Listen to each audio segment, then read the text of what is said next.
We're here, ladies and gentlemen. Hello, my name is Julius of Bumbling Cinema. I am back with a kind of like a fun little podcast thing, but we are going to be commentating on top of our film that we just spent a whole year making called Poncho. I am joined by Mr.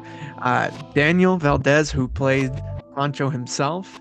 Uh, there he is right there. What's up, guys? How you doing?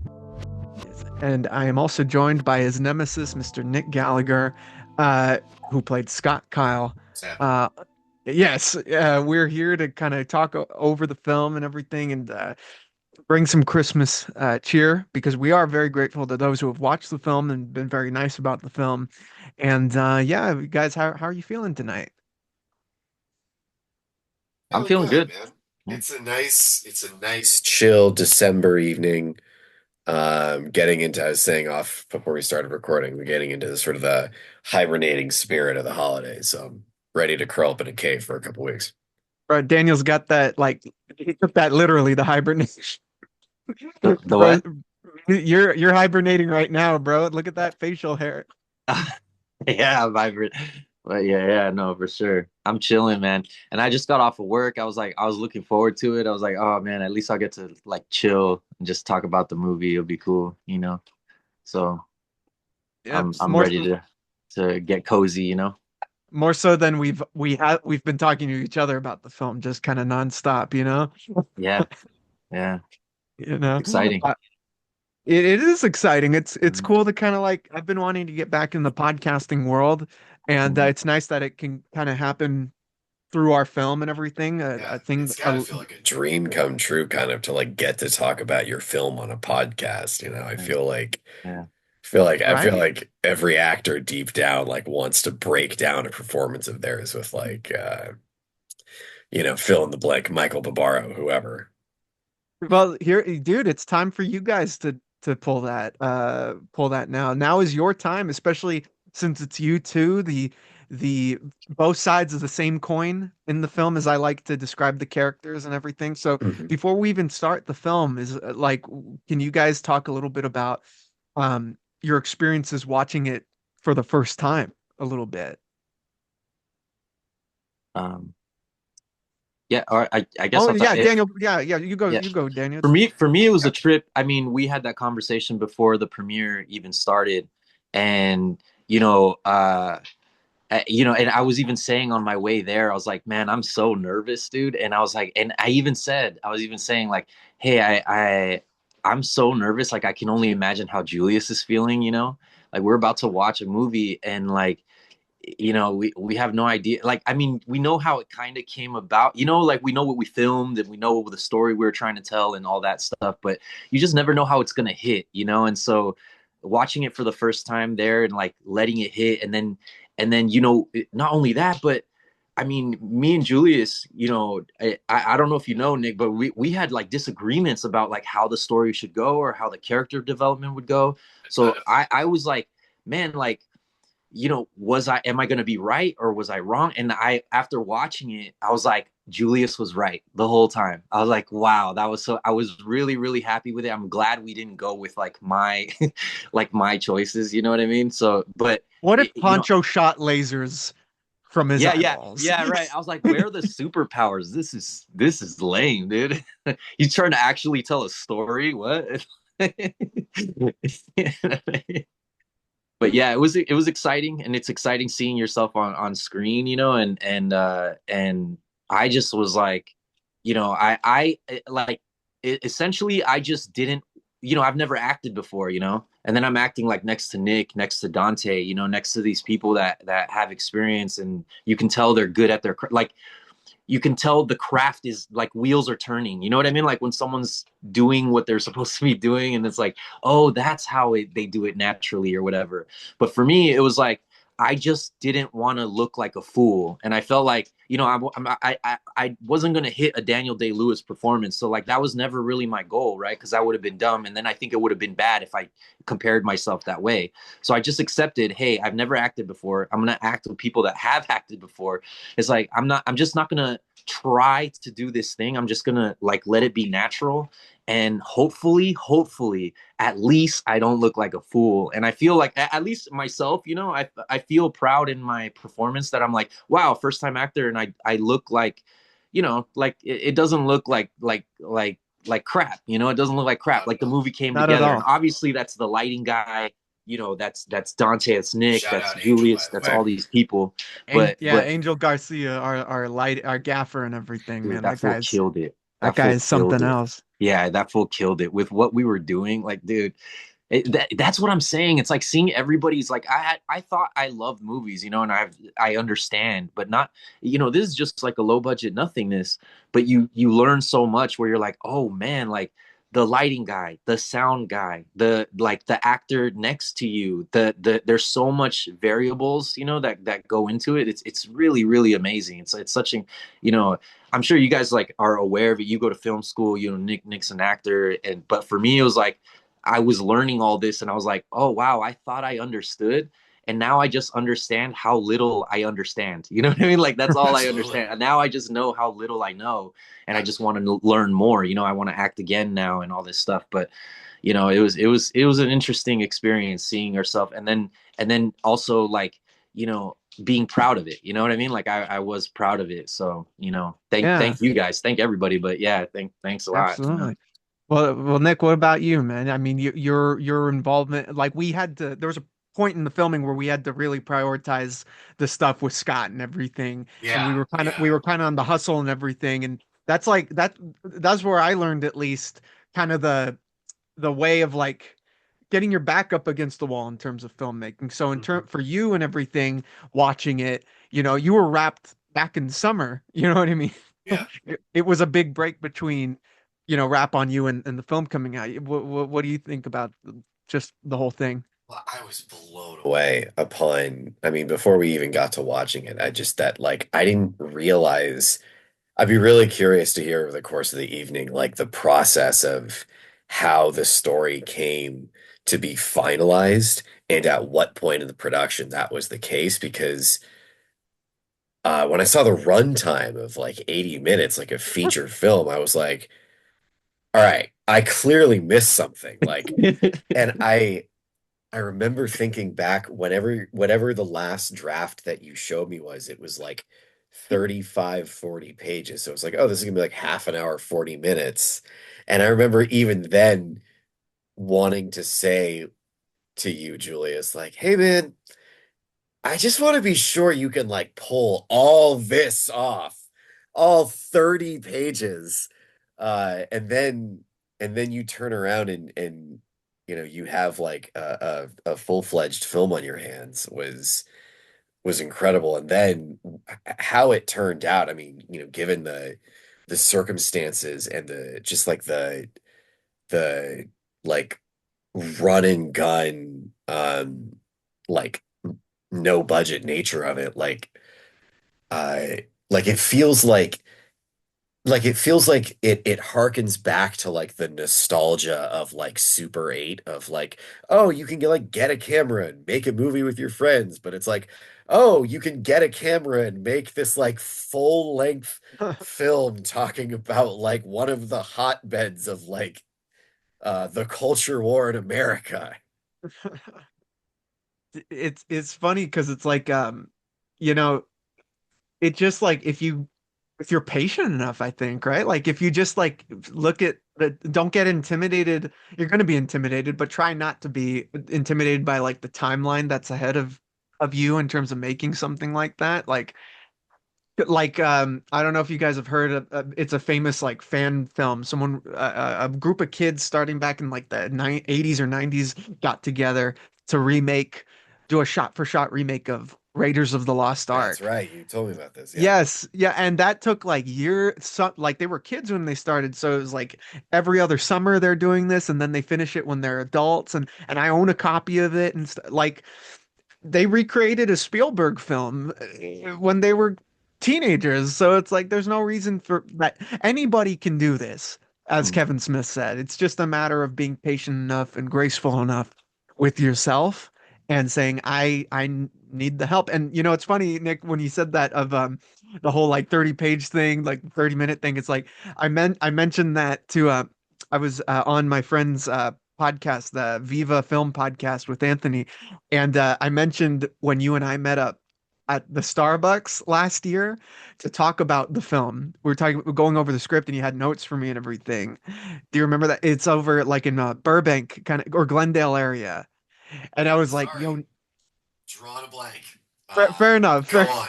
But you pretty much said like it's gonna be a little tough to try to fit the arc of a feature of like a character's arc Yeah. that belongs in a feature in such a short runtime, which is true, you know? So that I kept that in mind, and then that's probably why it ended up becoming a feature in terms of length. But I think it worked out for the better for it, man. And that's something I'm sure we're gonna, you know, figure out along the way of tonight and everything. I would Yeah, love to hear, I mean, among the other things that come to mind, I'd love to hear what parts of the film as they come up were additions that you added after the fact to, complete, both like the runtime of the film and you know, the the requisite time for Poncho's arc.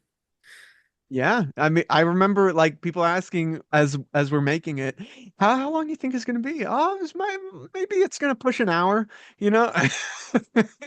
And you know, quite the opposite.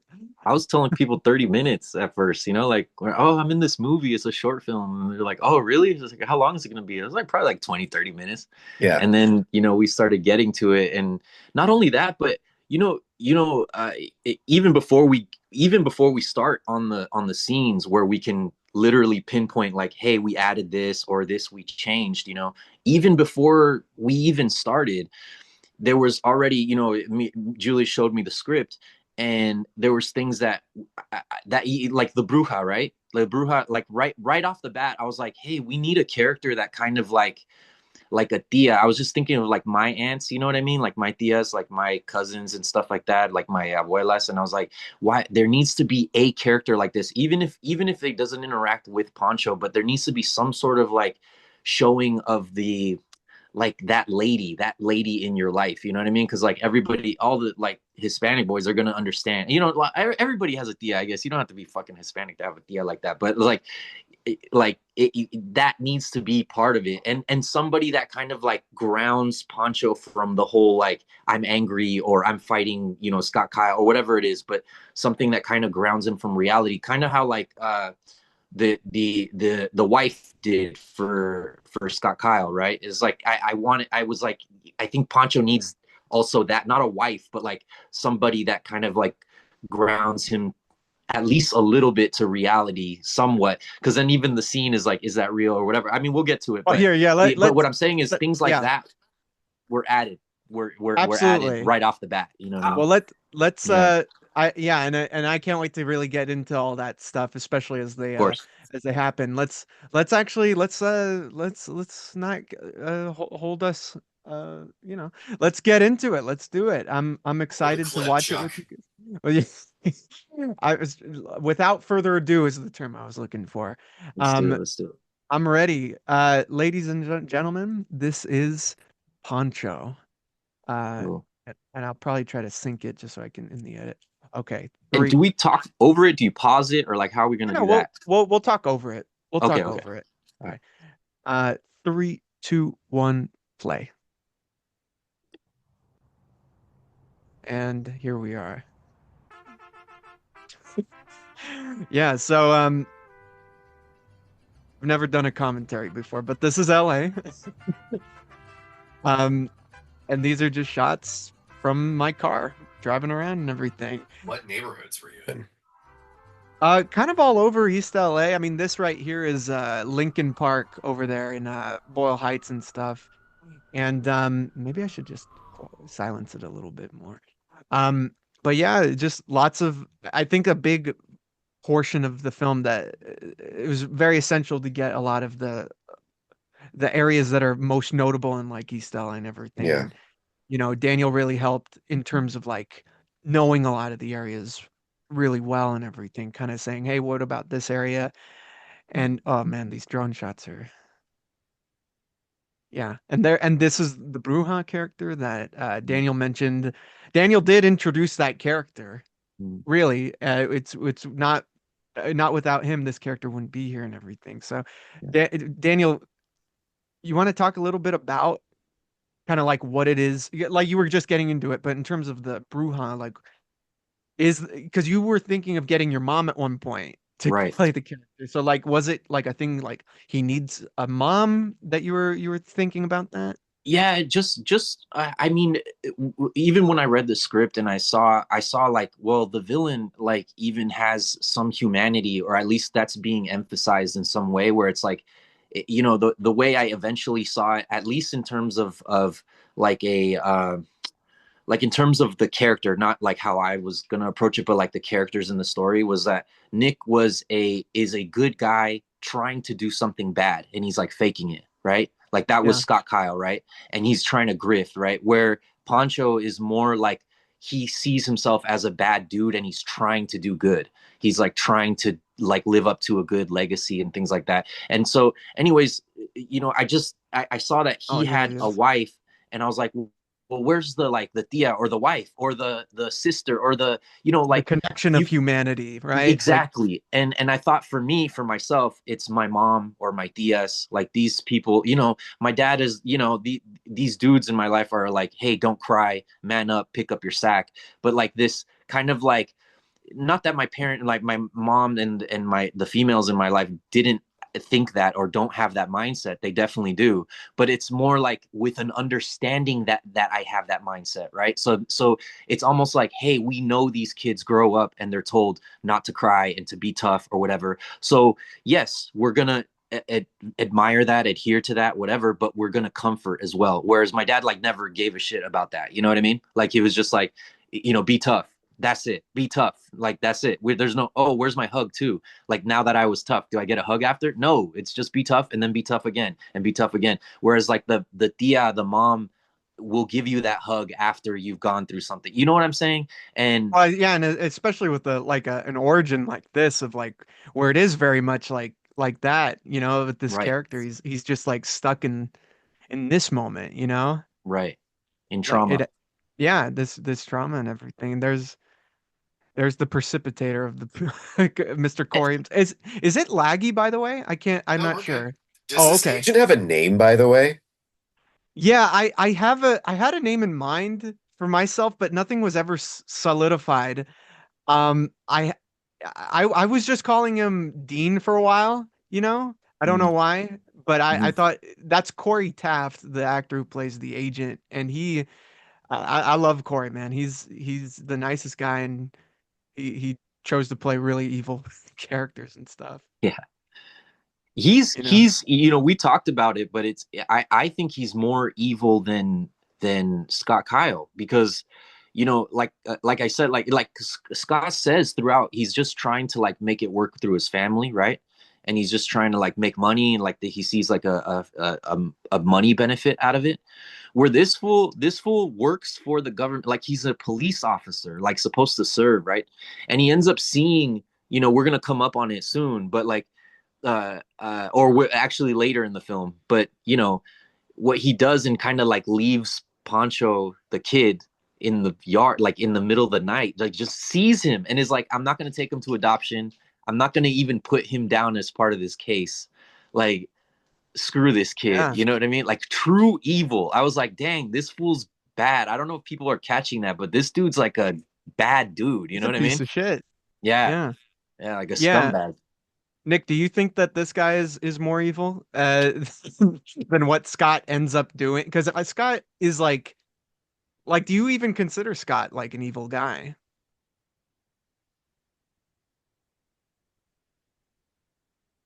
Kind of, honestly. I know you're not supposed to like judge your characters or whatever. Whatever. But I don't know, but it's hard not to when, a story touches on third rails such as these. Uh-huh. But like I think about like the closest analog, real life analog to a character like Scott, who, and Julius, you kind of let me like make some choices about his backstory for him. But like as a, a failed struggling comedian turned, you know, far right commentator is I just took that directly from Steven Crowder. Mhm. Hey. And I whatever and I don't think that is the same. I don't think that warrants the same degree of discussion about whether someone's evil or not. Let's just say Mm. that. Sure, That's yeah. cool. So, um, Oh, because dude. there's a lot of ways to make money, and I think that like, uh, I think it still scratches an itch for Scott to be in front of a camera and to get attention and adoration from someone, um, even if it is detestable, like the folks in this shot here. Yeah, Mm. I mean, it's kind of insane like how a lot of this film was found in the edit. You know what I mean? Like I tell a lot of people, like the writing of this film started over a year ago. I mean, it was back when Nick would come to my work more regularly. I remember telling him about this project and saying it was like way back, like over a year, where I think I pitched the character to you. And I didn't even really pitch him as like I said, what if J. Jonah Jameson was the villain in the Spider-Man film, right? Mhm. And and it's crazy how, again, like in the edit, a lot of stuff just comes to life. A lot of things becomes more relatable. And, in very much like the Frank Miller fashion, using the media outs, little excerpts to kind of help build the world. I mean, this whole sequence right here is very much based on something like The Dark Knight Returns, where you see Yeah. like the news footage and the interviews of people from Gotham City. There's a Yeah, sighting no, of this Poncho this right feels there. like the first act of The Dark Knight, even. Yeah. Yeah. Yeah, yeah. Yeah. And For we were definitely trying to emulate that, like him on his way to the fight and everything, to the first superhero battle and stuff. And oh, Yeah. there's Ivan the goat. He will be in Kilmer. He's Whoa, awesome. dude, Ivan is such a nice guy, man. Yeah. He's like an actual EMT or not EMT, a nurse and everything. Yeah. There's Julian. Oh, and here he is. Oh, here he is. This right off the bat. Dude, honestly, Nick, whenever Daniel and I were messaging about the film, and I would send him clips, like how I take footage from the camera. I just film my camera, Yeah. the gallery, and I just send it to Daniel of like the day after you're over here doing the green screen stuff, and he's like, dude, he is fucking good, dude. Yeah, yeah. Oh, Yeah. thank you. It's Yeah. like crazy, and like and you're not playing it too over the top here. You're Right. doing it you're a character who is playing a caricature, 1000%. Yeah. and that balance is the thing that really, I think, elevates the material, I'm in glad. my I'm glad. opinion. I think it's easy to overdo because like it seems like just the objective for that media above everything else is just like you just have to be like as convicted, as confident as possible. Um, and so it's I feel like that's a difficult circumstance to find nuance in, but I'm glad that came through. That's It what did. it did. That's what's so crazy, right? Because like you're saying, it's like you're grifting of like playing pretending to be an over the top character but not, but you're also still trying to add weight to what you're saying, Yeah. but you're grifting the whole time. And that's and Yes, that and let's be clear, Scott is grifting. right. Like It, Julius just cut out all the ad reads that we shot. Well, yeah, there is some straight. I really want to release them because you they should. are they are fucking hysterical. That The was him so fun. Yeah. I think I might release them as like a holiday thing. Nick just going. Nick, the thing I love about working with Nick is that he's also a writer, so he's very good at improv in that way, and the ads that he did of like, all right, so menopause for men. Yeah. Jesus Christ. And it's like it's so real and so perfect. It's like the research really came through in your performance, Nick. It's like Yeah. it's wild, man. Yeah, I think so too. That's what I'm saying. It's like because I watch a lot of these like politics guys. I even do debates. And I do them online and stuff. So that's why I was telling Julius, I was like, no, you don't understand. Like he's I get it. I know the story, right? Like I've read the script. I'm the viewer, so it's like I know he's grifting because I've read it. So it's like the way when I would see the clips, I'm like, dude, this fool is playing it so spot on. Like you don't understand. Like you could literally insert him into like what I see, weekly, and I wouldn't think it's a movie. I wouldn't think this fool's acting. Like I would just think like this is like a fool I'm seeing. You know what I mean? This is crazy. It's crazy. That's why I kept telling Julius. I was like, Where can I dude, where? subscribe? Yeah, yeah. Like what? Does this fool have a channel? I don't understand. Oh, and speaking of just real quick, this is one of the things we added right here, the scenes that take place outside of the Harrison fight, which is in the script, but This is we a added. tight oneer, by the way. Oh yeah, dude. So this isn't I camera operated a lot of it, but not this. That's actually, see, with the flashlight, that's me right there. And the Oh guys yeah. operating the camera are Angel Garcia, our gaffer, and he hands it off to Edwin, who helped us out in a big way. That we'll talk about Edwin later on because Edwin did a really big thing for us. I don't even I don't even know how we're going to talk about it, but Yeah, we'll uh talk about it. Wow. we'll see. But Was that scene was all one shot? One shot, that was a dude. oner, yeah, dude. That I was a mean, winner. Wow. Yeah, I yeah, had seen Heat, and I was like, I want to do some Heat type shit, Ah, I you know? love it. yeah. Yeah. These look Oh, And like and gangbangers holding up a 7-Eleven to you. and Robbery homicide's got it. and you're if you're wasting my motherfucking time. if you see the background too of that shot, you could see Patrick and you can see me too as like civilians in the background of Yeah. within the crowd. Daniel's wearing the Wu-Tang hat in the Yeah, background That's if you look right. deep in. yeah, Yeah. Which is cool. Like they're talking about Poncho and then they yeah. pass him and everything. It's like a cool little. Oh, and here we are. We're inside now. And for those who didn't know, who just watched Poncho and was like, "Hey, this is a film." Uh, this does follow the events of film made previously, called Golden Hour. Harrison is back as Harold Harrison. Kind of Michael Myers ripoff and everything. And we set up kind of the thing of Poncho. And you know what's funny is like I at the premiere, it was we watched Golden Hour, we watched Miss Chase, and then we watched Poncho. And I'm just really glad that this film came together the way it did because I the quality shift was so apparent. Even though Hmm. I really like Golden Hour, I Hmm. like a lot of what was done in that film. It's just this is uh, you can tell when you screen it and it's kind of quiet at first, you know, and it's just kind of like a dry screening until the very end, until the third act. But I was just like kind of holding my breath while we were watching Golden Hour, and I was like, okay, let's get through this because Poncho, it's gonna be worth it, guys. I promise. Promise. Absolutely. Shout out Jessica, by the way, Oh as Cherry yeah, Chase.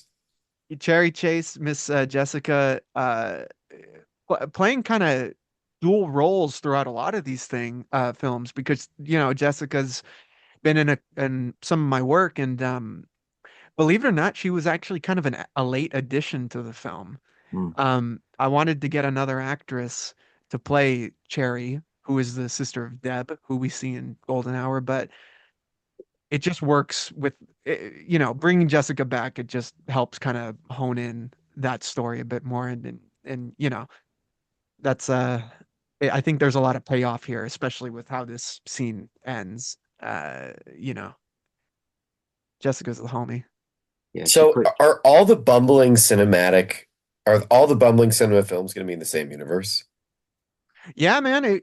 Like if going back from like the podcast to uh the Shutter Angle, Golden Hour, and even Prankster, Miss Chase. It's all connected. My next thing will be connected, but it won't be as dependent on the last thing, if that makes sense. That was kind of the thing of this scene, that the reason we see the film at the beginning of this of this portion of the film where Harrison's showing he's forcing Jessica to watch the film from the last movie. It's so that it's kind of like a previously on X-Men thing. It's like you don't have to watch the last film. This kind of sums it all up. He's the bad guy. He's got this chick held hostage. Poncho's here to save and everything. You know, I like to think it works like the better of the Marvel films in that you don't have to have seen, say, Iron Man 3 to get fucking, you know, whatever, Guardians of the Galaxy, you know? Mhm. But it does help, Yeah. you know? Yeah, Did, Harrison. did, Huh? sorry, no, go for it, go for I it. was gonna say Harrison killed it as freaking whatever the villain. He did a good job. Jessica did amazing here. Yeah, man. It's crazy that we filmed this scene almost a year after I wrapped Golden Hour. Yeah. So it was like the following summer, and I hadn't worked with Harrison since that point, you know, and it's just crazy. And Yeah, because I remember we were filming and after their first cut, when you see them interacting in the beginning of the scene, we give them a freaking standing ovation because we were like, dang, that was sick. Like to see it like live and then play it out, I was like, oh man, this was crazy. They hit all their lines and everything, and it was crazy. It was cool. oh, and here we go. The fight, it's like someone at the premiere for Golden Hour said, it's like Freddy versus Jason. Yeah, Seeing these guys go at it. Oh, I yeah, love this shot, by the way. yeah. It's fun. yeah, dude, there was like we really worked on the choreography. We wanted to make sure that we knew the steps, Mm, and there are some pieces of choreography that we don't see. Like mm. for example, you being lifted up, Daniel, and thrown. Right. And that was tough in the end. Oh, I love this shot right here. That's Oh my such a goodness. great shot. Jesus. Ugh. Who was working the camera on that, man? That That was was that Julius. was me with Yeah, my ass crack showing to everybody behind me, man. yeah. That's hilarious. No, Um, no hockey pads. That's the Dark Knight right there. no Yep, hockey yep, pads. yep. Real ones got that. Yeah. Oh man, this Tough. part was fun. This part was tough, yeah, man. I Yeah. mean, like, uh, shout out to Hollywood Expendables where I got those breakaway. Oh, here we go. Yeah. And then Harrison just taking this to the face, like, gee, what? Wait, he actually did? You didn't fake He Oh took it that? to the face, no, dude. He took dude, it to the face twice. Twice. two Yeah. takes. I Yeah. know. I was like, dude, just straight to the face. He's like, yeah, just Wow. hit me in the face. I was like, but dude, Wow. yeah. And I was even like, but how? Let me crack it maybe on your shoulder, on the side of your head. He's like, nah, just hit me. I was like, all right. I was like, all Yeah, right. There's your man. MVP of the film, man. Who's a gangster? Honestly, He's a dude, that's the gangster. thing is like no one wanted it to come off as like fake or goofy or Right. anything in terms of the action. We wanted it to be like like that close up really helps. The Mm, slow-mo really helps of him getting hit with glass, and it's obviously it's a breakaway glass, but still, yeah. you know, and these shots right here with the mask, like it having that kind of oh, and This this one one is great. this is fucking Yeah. crazy Yeah. right here. Angel really saved this film in terms of the lighting of it, man. He Dude. really just he Oh, demolished it. Yeah. viewers haven't seen nothing yet. Yeah. That's true. It's crazy. But it was really him that really like made this look cinematic in a lot of ways, you know? Yeah. Mhm. He really Oh, did an amazing job. he's operating this shot right here. Angel is, and this one as well. And yeah, he's really got an eye for light, and he's got the equipment, and everything. And oh man, this portion I really like, Daniel. Okay. Whooping ass. Um, yeah, the inserts are great of your guys' reaction. Yeah, you guys like that reaction, viewers? Yeah. Yeah. It's like Nick, he's whooping his ass. He's whooping feet, as they now say. So there's a part right here where Harrison right there where he coughs up like or where he's gonna cough up right now in a second and he actually like almost chokes on his he almost choked on the fake blood. It was we were like, oh shoot, are you okay? Because he was like almost dying for a second, you know? Right here. And there he is. There he is. If you saw Goldeneye, you're like, hey, it's the same guy. They got the same guy. And that's why I say it's like it they have like I Oh, tell people you have to watch Miss Chase and then Poncho, but if you really want it to hit, like when you see Harrison, you got to watch Golden Hour, and then it really hits when you finally see him. You know what I mean? well, you know what's interesting is that like, and I'm with you. I'm with you. You know what I mean? Like, because it's of course, but like, I don't get angry when I watch Harrison's performance, and like, I don't want to. I want to see the fight. You know what I Mm-hmm. mean? But like, Mm-hmm. a lot of the reactions I've seen of like people getting angry towards an antagonist have actually been towards Scott. Oh, You you know what I don't mean? Like, fucking say. yeah. Gee, I wonder why. It's like it's crazy. I showed. I think I told you about this, Nick, a while ago. Oh, and there goes Jessica. Full circle, baby, from Golden Hour. But anyway, This I is was Deb. showing Deb. Deb's dead, baby. Um, I was showing my friend Miles and Crystal just the raw takes of you going off, Nick, as Scott and everything, and we were walking in public and everything and in South Pass and stuff, and you know, Crystal's saying, "Yeah, I'm getting really upset. Can you like turn that off, please?" Like, Damn. and like and Miles is like, "Hey, you might want to turn that down, man." Because walk on the sidewalk, but it's like that. That's what I'm talking about. Like, it's not too campy. It's not too over the top. Yeah. It's that nugget, man. Well, I'm sorry, Crystal. I just say what they pay me to.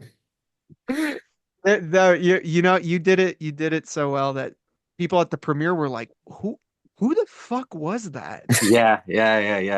Like my parents said that. My parents were like, "Who was that fool? The bad guy." I was like, "Who? Who are you talking about? The bad guy? The YouTube guy? Fuck that guy." He has such That's the point. That's the whole thing. Man, Oh, here he is. Can you believe this? Oh Yeah. my gosh. Oh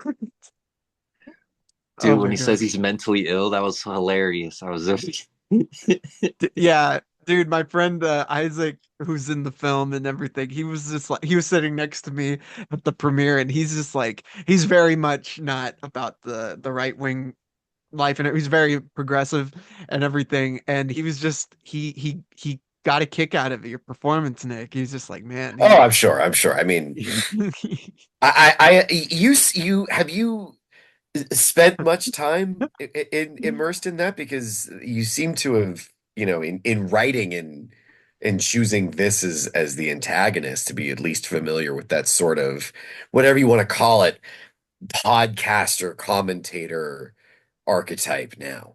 Well, you know, it's funny. It's like, you know, I'll listen to some political material, not to an unhealthy degree, I don't think. Um, but like from all sorts of spectrums, you know, listen to all sorts of opinions and everything, usually through like a debate kind of context, right? Like if I'm hearing two sides of something.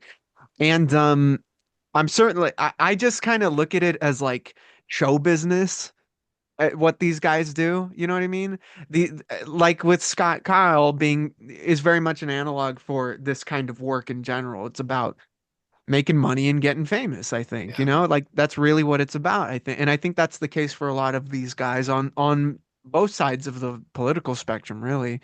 You know, it's you know, I just happen to agree with one side more than the Right. other Yeah. side, you know? And Mhm. but all Mhm. honestly, it's kind of like what uh uh David Letterman told Bill O'Reilly. It's like it's show business. You're a goon, you know? And that's really what I look at it as. You know, I don't take a lot of it too seriously until it starts getting real, you know? And you got these fools who are like taking it to real life and I'm sure we've all seen people who get way too political in public, you know? Mhm. You know, it gets weird and What was great, awkward. what was cool about the whole thing that you added here with Jessica, like kind of like joining with Scott Kyle's side, Mm. was that's what kind of like showed that what Scott Kyle is doing is it not only does it work, but it's like we see in real time, we see the like, oh man, people are like they side with him. You know what I mean? Like even the girl that was saved by Poncho is still like, I'm gonna side with him.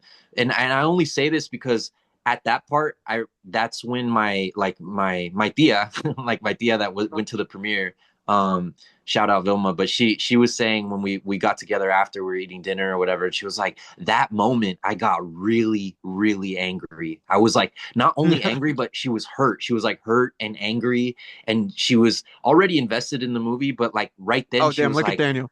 Sorry, that shot of you just looking like clenching your fist, I really like it. oh yeah, yeah. But yeah, that part was she got really invested and really like I'm, emotionally invested in right then and there, Yeah, honestly, Nick, Jessica, Isaac, the people who take on the roles of like it takes a certain amount of like bravery, I would imagine, to like kind of go after a role that is you will elicit those reactions out of people. You know what I mean? Like I To remember some at the degree. premiere.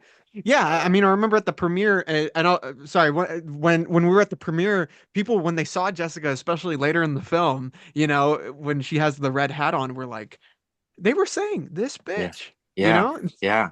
Yeah. They were. That's what I'm saying. I mean, we were there, but they were like that really got a reaction.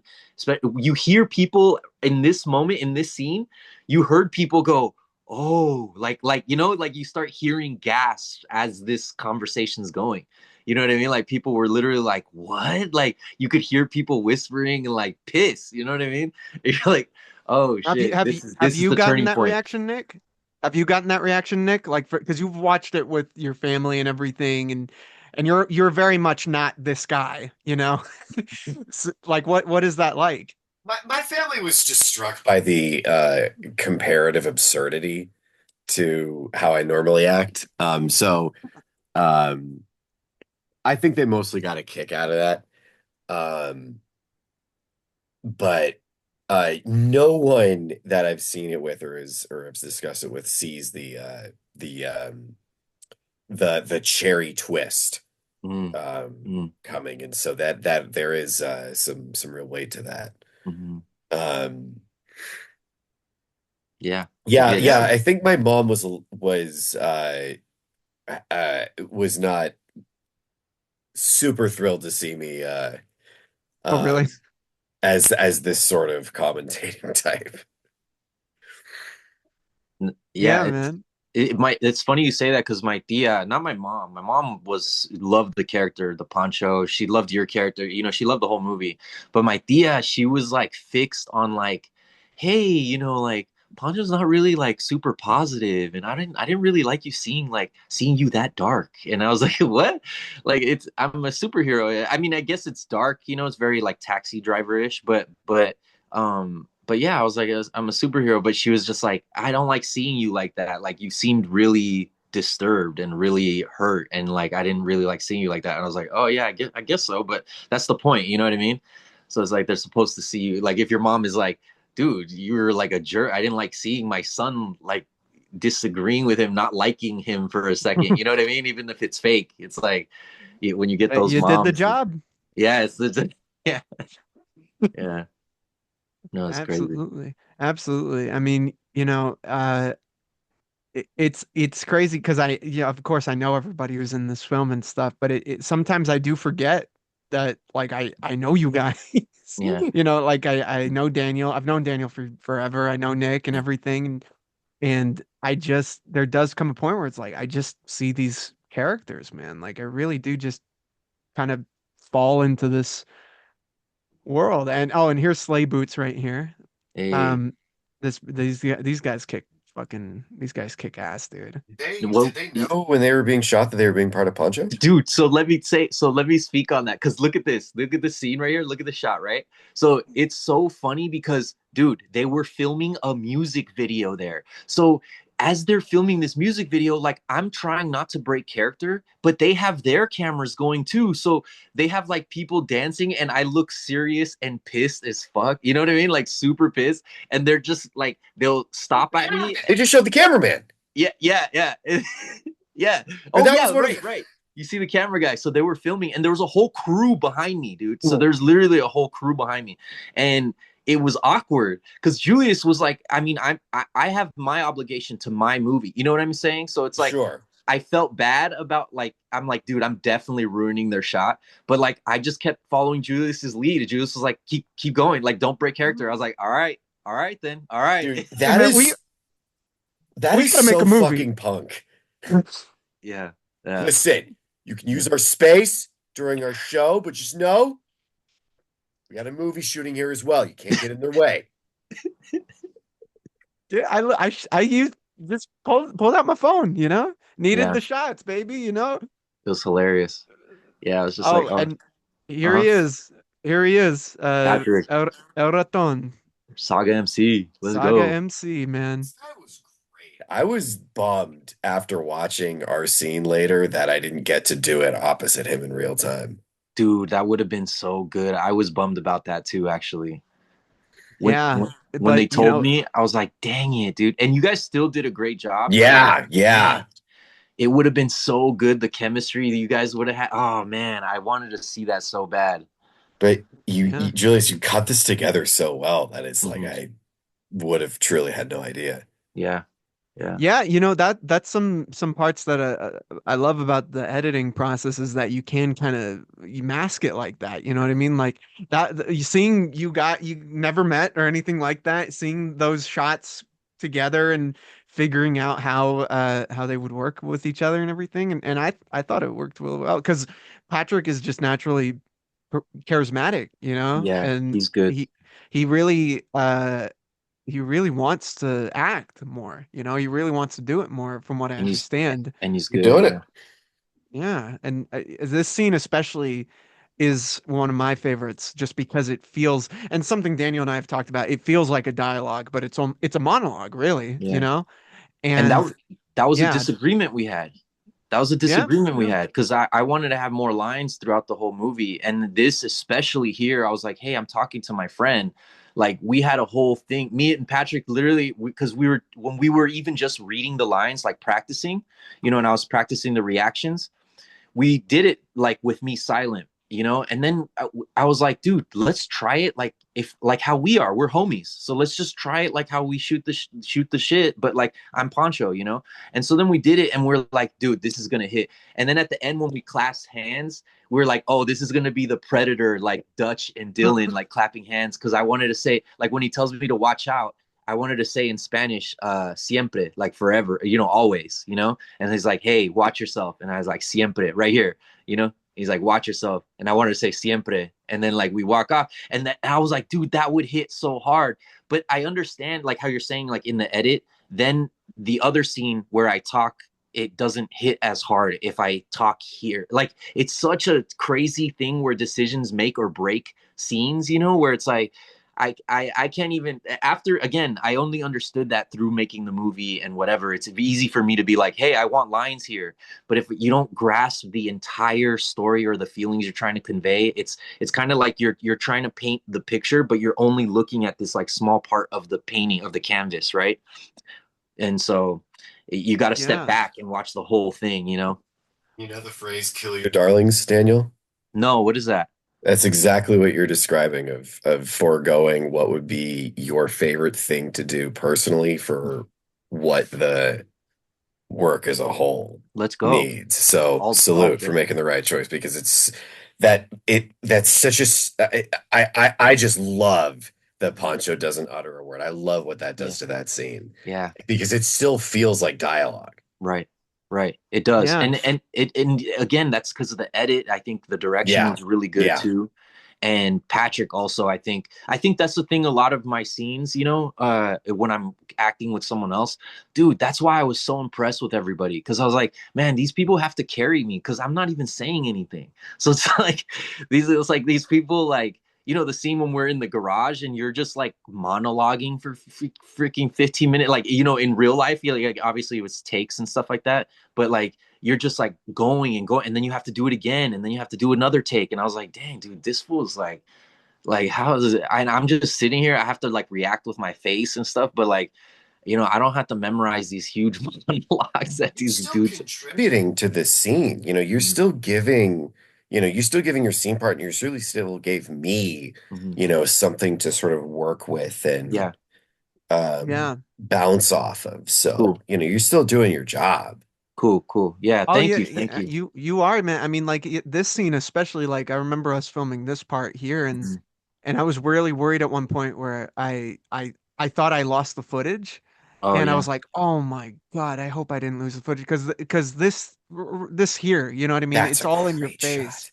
Yeah. dude. I mean, That's a like the fact great that we shot. the shadows act as a mask and everything, and the Yeah. everything that Daniel's doing right here is perfect. He is this character. Oh, and oh yeah, here we go. A lot of that was because like again, I was a first time actor and I'm reading books and I'm like watching YouTube, I'm learning as I go and stuff. And so I thought like I kind of took the athlete approach where I'm like, hey dude, like I'm not gonna like I can't be the best at this sport that I haven't played really, but I'm gonna make certain rules where like, hey, like this might make me not the worst. So it's like I did certain things where like I think actors, and maybe Nick can correct me if I'm wrong, but I feel like actors act. So then they're acting, right? And so for me, I was like, man, I'm a first time actor. If I try to act and or act like, bounce off like acting for acting, craft for craft with these people, it's gonna come off like really weird. So what if I just don't act? I just really, really pretend these things are really happening. I really have gone through these things. Like that scene where I'm on the hill and I'm looking and Julius, you're saying like, what I'm doing with my face there or whatever. I don't know if you remember, but when we were actually shooting that, I was like, dude, I'm like really hurt because I was like thinking about my kids and thinking really dark things. And because I was like, I can't act, you know what I mean? I can't. So I'm not gonna try. So I'm just gonna pretend like something really bad happened to like, I don't know, my kids or something. And I'm gonna really feel it. And then hopefully that comes across on the screen. And so a lot of these times like where you catch me like that, I'm really thinking about I'm like really going to a dark place where I feel like an actor understands that it's a craft and they can flex that muscle. And that's why you see a lot of like the greats, right? Where they're shooting the shit, they're joking around, and then they'll be like, all right, action. And then they like instantly cut into like being this, whatever character. And you're like, wait, how did they do that? Like, that's acting. Like, they're acting. Like, I can't like turn it off on a dime. Like, I didn't have that muscle, So I was like, I'm not going to try to flex a muscle. I don't really have it that strong yet. But but yeah, so I had certain like my breathing, I focus on my breathing a lot. And then like how you were saying, Nick, another thing that I was trying to do was like if I'm ever acting with someone, try to make them the star. Like obviously not like, make it corny, but try to make them the star. Like if I'm like supporting and acting with someone else on the screen and within the frame, try to make that person the star of the frame, and hopefully that will come across as like like when you're not trying to you're not trying to do anything other than just act supporting to give someone something to react to and do at least a serviceable job at that, and hopefully that saves the film or at least the scene from being like absolute crap. You know what I mean? And like that was my mentality, just not absolute crap, not absolute crap the whole time. I was just like, not absolute crap, you know what I mean? Yeah, man, and And you just saved yourself $500 on intro to acting because you Daniel just gave you the did. cliff notes. There you go. There you go. There you go. By the Just way, I'm be it, starting the man. petition for a Kevin Chew spin-off Resident Evil adaptation. I know I've said this offline. I just want to broadcast it now. Because the real ones know. Yeah, Kevin is my fucking He my really son, has man. like cool older brother who joined the police energy in that Yeah, he does. monologue. He does. Yeah, dude, we have 10 minutes of that Yeah. of him and I talking Yeah. about it. And he blew us away, dude. He Yeah. really blew us away. I don't have to audition him for our next film because that was the audition. You Yeah. know what I We mean? we He we did were such a good job. right after, remember like you guys filmed that, and then right after we were like, whoa, dude. Like everybody else who was like part of the crew was like, whoa, whoa, dude. Like you really Yeah. killed that. That was crazy. You Oh, know? and this right Oh, here. this Agent sick Dallas. bastard. I feel like his name is Dallas. Dallas. Dean Dean Dallas. Dallas. You heard it here. I'm using that. Dallas Ford. Dallas Ford. Oh, that's as Oh. American as apple pie. Yo, that's crazy. Dallas Ford is Dallas wild. Ford. Dude. this is a sick move right here. And this is, dude, if you guys notice, I'm sure Julius obviously, had inspirations, but this is Batman 89, Joe Chill, when he's like staring and when he has the gun, and he's like he's staring, he just shot the parents and he's just like she has the gun like pointing at the kid at Bruce Wayne and he kind of Be like around, backs kid. up. He backs up slowly. I was like, "Oh, that's Joe Chill, bro. That's Joe Chill." Yeah, I mean, that's the thing that we were talking about, and I want to call Corey, who plays Dallas Ford. I want to call him to really tell him what his performance meant to me because it was really just it's chilling. It's chilling. Oh, and here we go. Here we go. There's Demi, my former professor, the boss of acting, This is what? with her man, the This is boss of. day or night. Yeah. If you Oh can't do yeah, that, get out of our fucking faces. Shout out, Angel.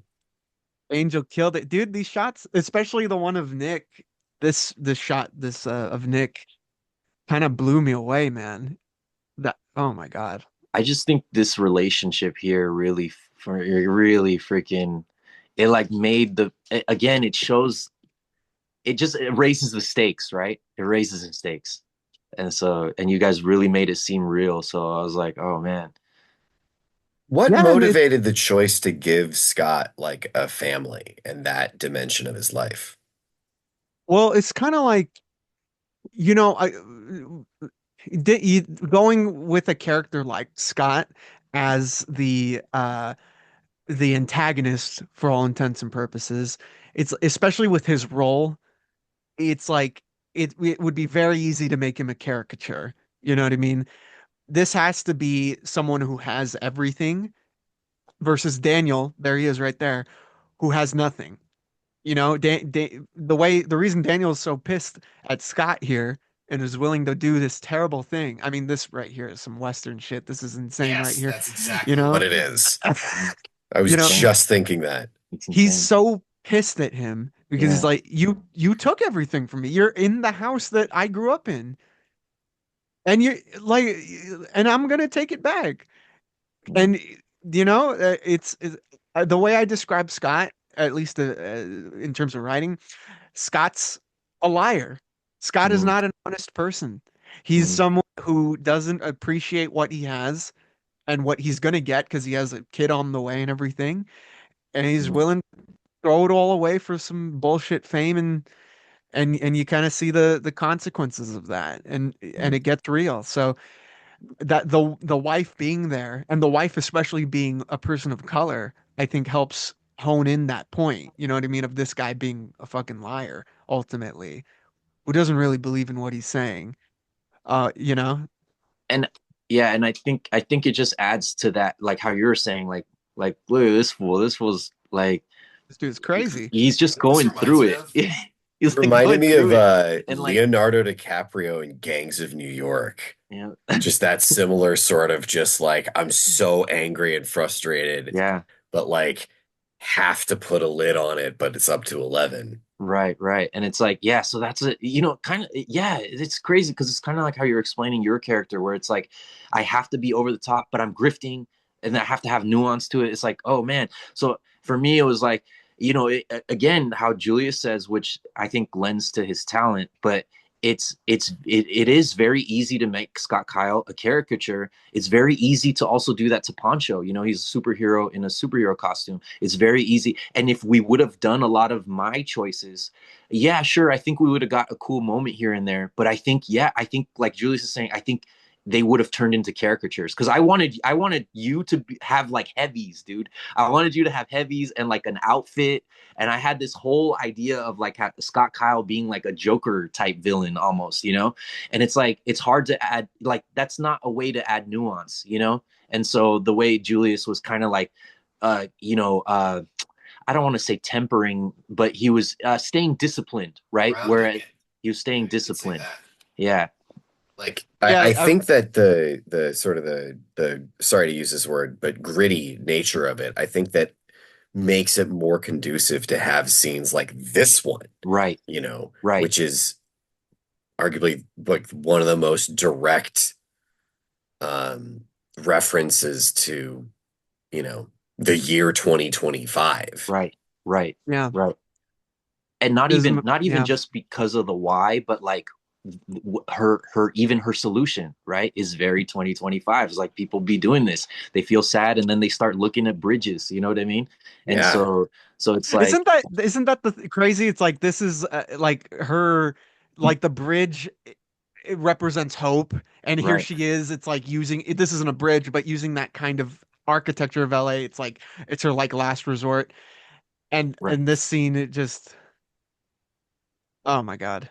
What's cool about this movie is like everybody I talk to that has watched it, they all say they all have like different favorite scenes, right? So like I have one person saying, this was their favorite scene, I have people saying like the end part with like with Nick and then me, like where he calls me an animal, he's like gonna put me down. I had a cousin who's like, dude, I like when Dante, like when I break the handcuffs and then it's Dante, he was like, that's his favorite scene. And it's just really cool because there's the pacing so good, it's cut so well. And I think it had to be because we don't have this big budget and everything like that. But the way you cut it, dude, though it just it always lends to itself, like each scene lends to itself. I'm never bored because I'm going through each scene almost as if it's its own story, but it lends to itself, right? Yeah. It builds upon itself. So I just never am bored. This was definitely a scene I think we added later on, Right. um, because I felt we needed to show that like him doing this is like the potential of what this character, this figure of Poncho could be to the Yeah. greater of LA. You know what I mean? It's very Yeah. much an homage to All-Star Superman, those famous Right. panels of the girl on the on the top of the building. She's about to jump. Superman comes and saves her and everything. Oh, and this scene is also This one of my favorites this as well, scene, just dude. because This scene. it's very much out of a different movie. It This scene is. here, It it which I is. really Yes. love, and Yes. the performances are, oh God, I Yeah, love this what scene you is guys are, crazy. and you and Demi had never met before, and Yeah, this at was this, our this is your we first we time shot over the meeting. course of 2 days, right? Or was this all No, one day? this was one evening. Yeah, Oh Oh man. my God. Dude, both you both guys scenes. this scene was wild. This one was wild. I was like, oh my goodness. This is what I'm saying of where my stomach and chest start feeling weird because I've had a family. I've been through separation and stuff like that. And I still have my kids and everything is healthy through that. But watching this and your guys' performance, I was like, oh man, this like hits me like in the like She's it so good. She is so good in this scene, like my man. It chest gets does feel tight, like a my ears different get movie now weird. that you mention it. Like, Yeah. But like that's the thing, right? It's like you live in this whole other world that Poncho could have grown up in this world had that day gone differently. You know Hmm. what I mean? Oh God. And the yeah. way you guys like play with like just play off each other here. Yeah. There are points where like different takes where Nick just like goes to 11, you know? Oh man.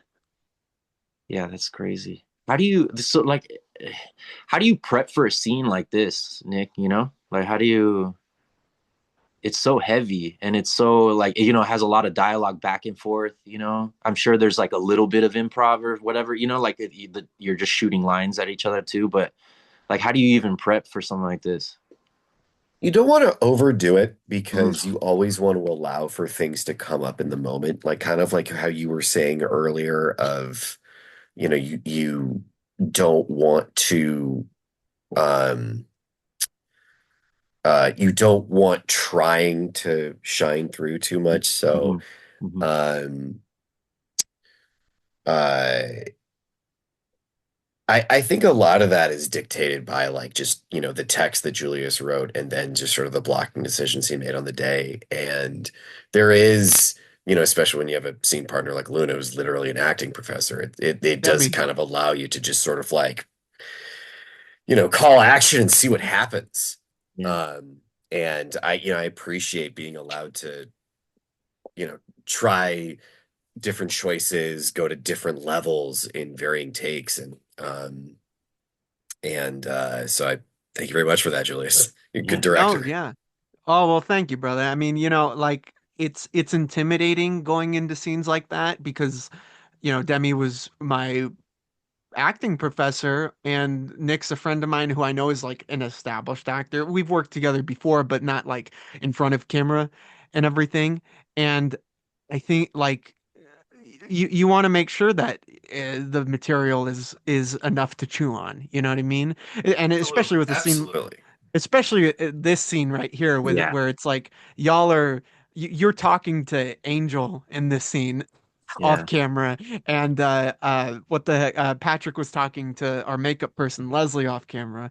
But the thing about this scene, um, that again, one of the great things about working with Nick, since Nick is a writer, asking him to, hey Nick, can you just add a little threat at the end?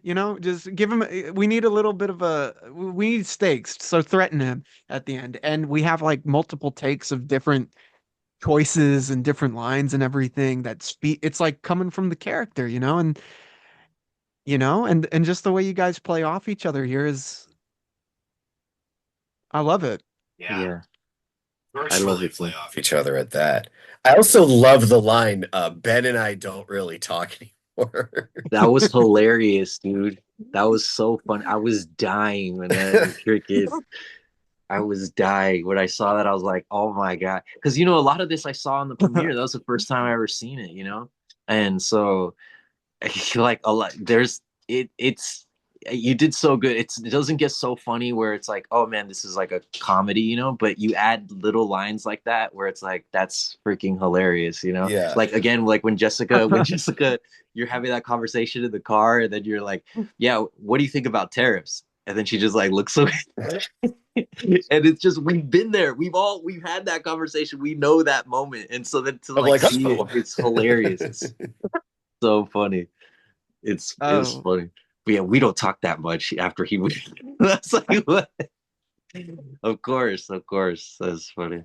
dude, and I love the wardrobe here. Oh, the Where Marvel hero disguise? Yeah. yeah, Steve he's like Rogers. Steve Yeah. Rogers vibes.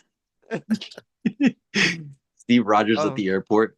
It's so okay, funny. this right here, I absolutely love Yeah. how it's like it's like Scott is thinking of something like he's never been in a situation like this before. And he's like trying to think of the worst thing he can say to threaten this Yeah. dude who's clearly been through shit. And then Yeah. he lays it on him and it works, man.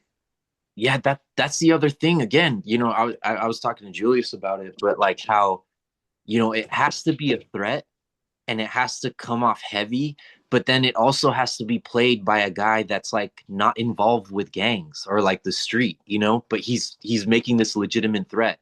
So like Yeah. first off, how do you write something like that? And second, like how's the actor gonna play it? And that's what I'm saying. That's why I kept telling Julius, I was like, dude, this fool's good because he can do that. Like he's doing that. He's doing that where it's like he has to make this threat, but we know it's fake. We know he's not like some sort of threatening dude, but it's like he has to come across threatening while also it being delivered by a guy that's not really that threatening and has to mix the two. And then it has to play it and pretend it that he's pretending. Oh my goodness. It's just crazy. The meta of it, when I start thinking about it, I'm like, dude, what the? It's also something to like, Scott is like pretty, you could say soft in that Right. regard, but like he is able to like call it such a bullshit, like, my dad'll beat you up threat with a fucking ice facility. It's like yeah, it's like his Draco Malfoy moment where he's like, "My father who about." Yeah, yeah, Yeah. exactly. Yeah. Yeah. Oh, and here comes the Bruja, played by Bridget, the homie. Yeah, she killed it. She really killed it. I can't believe she was like she was nervous ahead of time for the acting and for her to give the warmth, to for it to feel like you guys have known each other forever. Like the way that the scene plays off is just so, it's so remarkable, man. Yeah. You It's guys played off each other so well. And this is that scene where Daniel actually does deliver lines and mhm, speaks in front of camera and everything. yeah. I love it. I just again, I was like, I was trying to do as little acting as possible, and I was just trying to pretend like I was sitting, I was even telling my tia, I was like, I was literally just pretending I was at the bench with you. And she was like, "That's so Oh, that's funny cool. because I feel like we've had that conversation and I've like said that and you've also snapped at me like that." And I'm like, "Yeah." I even told Julius, I was like, "I have to be like a little bit snark. I have to have like a snarky remark or something where I'm like, I say something that's hurtful, but I don't really mean it." And I was like, "I don't know what that is, Julius. Like you're the writer, but I know." That I told him like I want that feeling to come across where like at least at first in or at some point in the conversation where I'm like, because that's how I talk to growing up when I was a fucking rowdy teenager, that's how I talked to my tias. I love them and they knew I loved them, but I was like, I had temper problems and aggression issues. So then I would like say something dumb, but like not really mean it. So like, that's why in the scene here, it's like, oh, like, um, you know, I remember when you were a kid and it's like, yeah, we only came here to like so that you could fix the poncho. Like we didn't really care about you. And it's like, oh, really? Really? Is that true? And it's like, no, no, probably Nah, not. it's not. You know, It's not. Nah, like, we liked you. yeah, yeah, yeah. Like, yeah, Nah, you were cool. you're cool. Yeah, exactly. Yeah, hold up. Cool, perfect. Now that it's Okay. recording and stuff like that. Hey, you know what? It was the AI. The AI took you out of the recording. That's what Honestly, happened. the damn AI made me forget to record. It It, was. it got Nick out of. Uh, for those I thought, yeah. for those who are joining us, and saw a weird thing in the edit just now. I forgot to record. We finished it up. Now we're back here, so we have a full commentary for you. Nick had to get going and everything. I So, no, I'm Nick. I'm the oh new yeah, we Nick now. recast Nick with Brian. Uh, so yeah, Brian is here, the producer of this film of Poncho and everything. Thank you, Nick, Yes, thank you, and Nick. I apologize And honestly, thank you, for Daniel, for getting. coming back again. I feel so Thank you, sorry for Daniel. you. I'm so sorry. I'm Yeah. so And sorry. then you too, Julius. I'm sorry that you got to do this again. But to get the ball rolling, real quick, because I have to leave right now in a minute. But I asked Julius if I can have a minute to just talk about the production aspect. I will admit, nothing officially because everything is allegedly with what we did with this movie. Um, we did a great, amazing job. I had an amazing team. Everyone pitched in extremely hard, dedicated hours. Like I was explaining earlier, before it was all deleted. Uh, what I was explaining earlier is that Julius is very much guerrilla mentality when it comes to filmmaking. For instance, when people say low budget, I hate it when they use that because everyone has a budget. We Mhm. did not have a budget. Everything came out of pocket. Everything came out either my pocket, Daniel's pocket, and Julius' pocket. I can't say Nick's because Nick said not to say his pocket. Yeah. But everyone who pitched their money, that was our budget. $20 was like the average spending cost, or maybe even $40. Like everyone out there within like under like filmmaking, I guess. They have companies behind them, they have studios, they have grants behind them, and they have money invested in them. They have a team, they have something to follow safe through.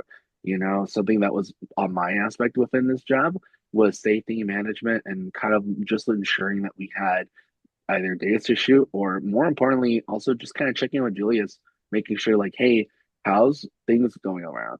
How's filming? And actually, I'm thankful that you re-recorded this, Julius. Something that I forgot to mention in the last one was a big thing that I don't know if Julius brought up earlier within this, but something that was very stressful for us was the recap, not the recap, sorry, with the extension of the date of filming. Oh yeah, Something that we was really we were delayed. strenuous on us. Yeah, we were delayed heavily on um, our original debut, which I believe it was supposed to be October the 31st, right, Julius, or was Yeah. it Halloween. October? Yeah, it was supposed to be around that time, yeah. Yeah. Mm. But you know what?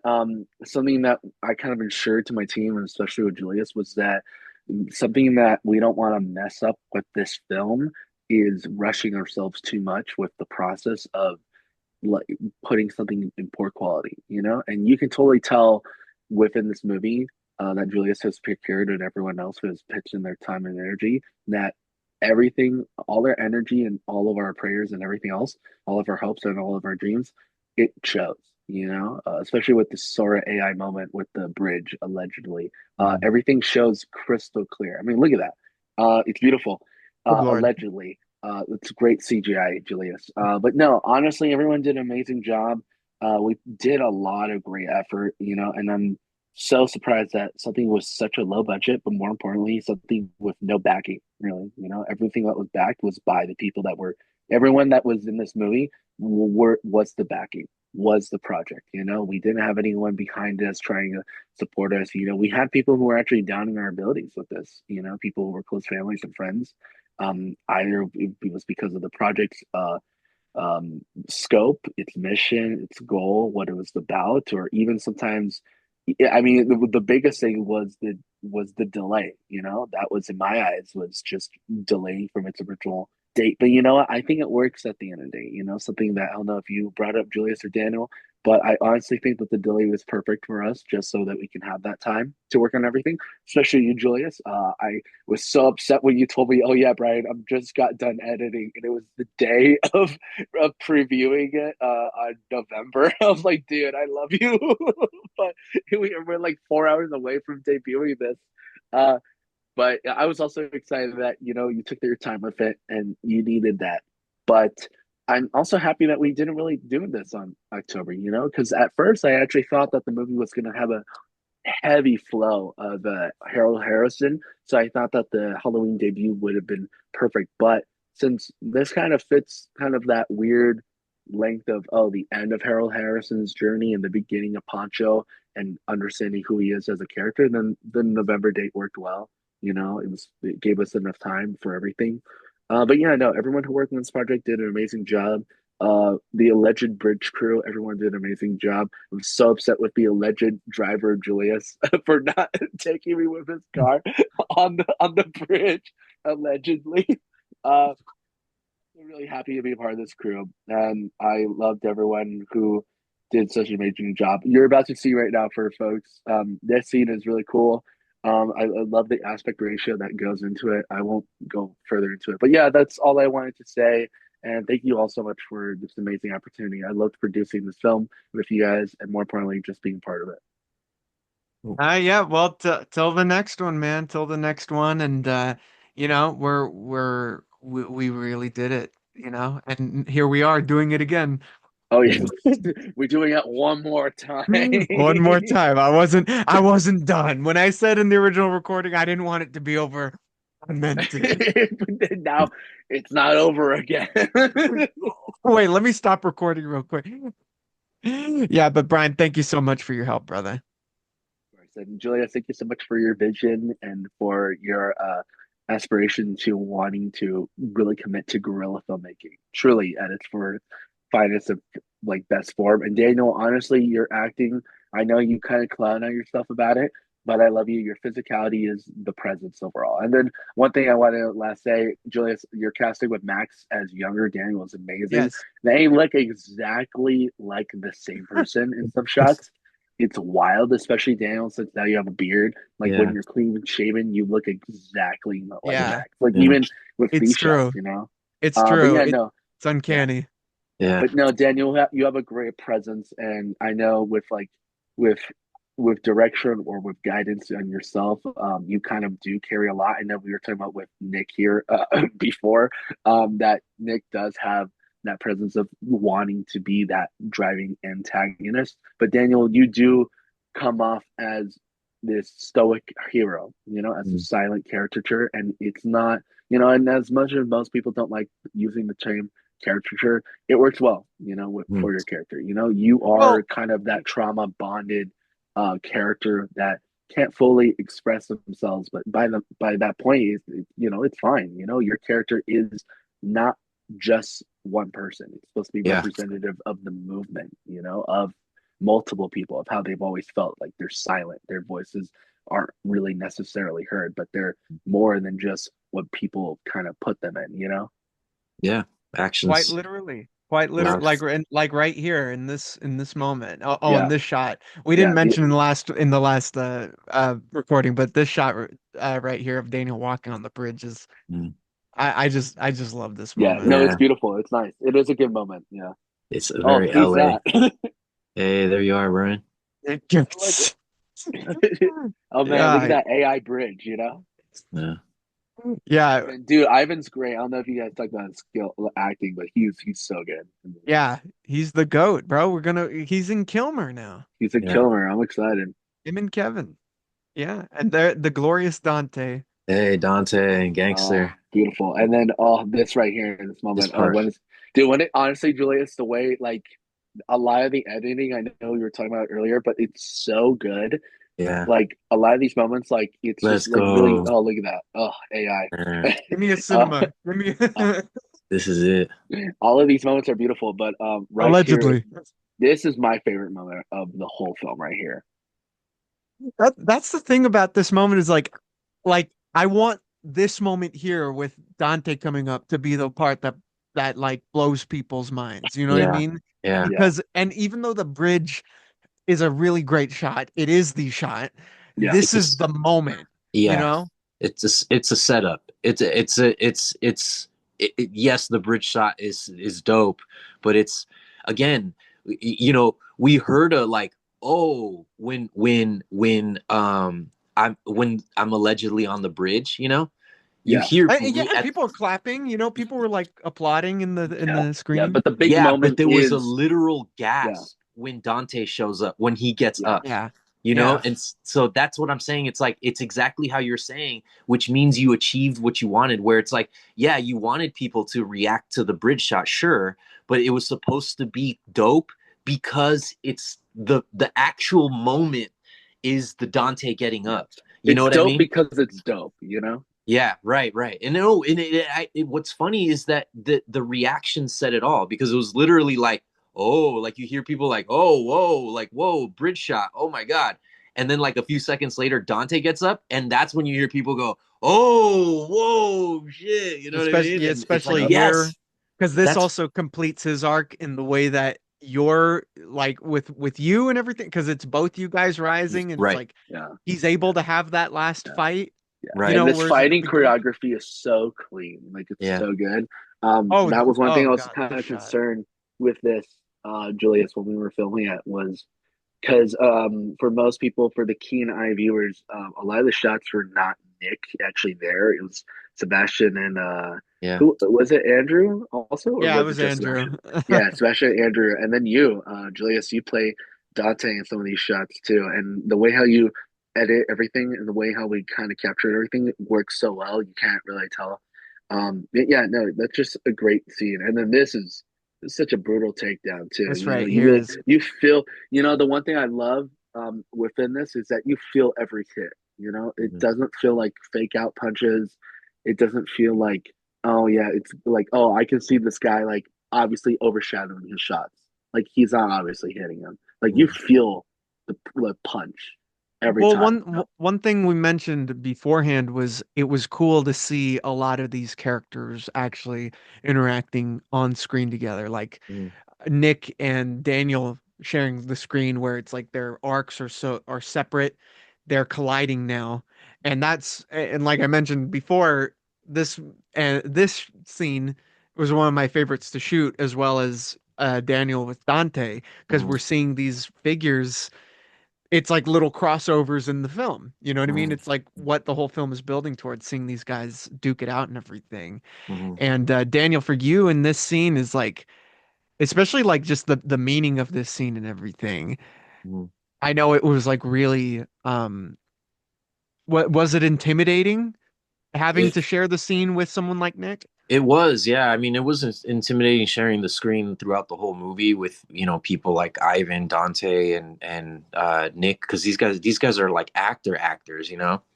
And so, but yeah, being in scenes like this, especially where, I'm limited in a way where I don't have a lot of lines, so I have to do a lot of acting with my face and my presence, and Yeah, then Nick is carrying the scene a lot. You know what I mean? And or Patrick is carrying the scene, right? Or like, and so I think that I had to, like, again, like my mindset was make your co-star the star, make him the star, make them the star. And so I just wanted them to have something to react to because I was intimidated. So I was like, I'm not even going to try to like take the screen or anything or be the star or be Poncho or the headliner or whatever. I'm just going to try to give whoever I'm sharing the screen with, give them something to react to, and feed off of. And that's really what I wanted to do. Because again, I was thinking like, okay, like I was very much I approach this like an athlete would approach a new sport, right? It's like I don't have all the fundamentals, so let me get some things here where it doesn't make me look at least like I don't absolutely suck. I'm not going to be Daniel Day-Lewis, but at least I won't look like I absolutely suck. And one of those ways was kind of like let the person shine, let them have their moment.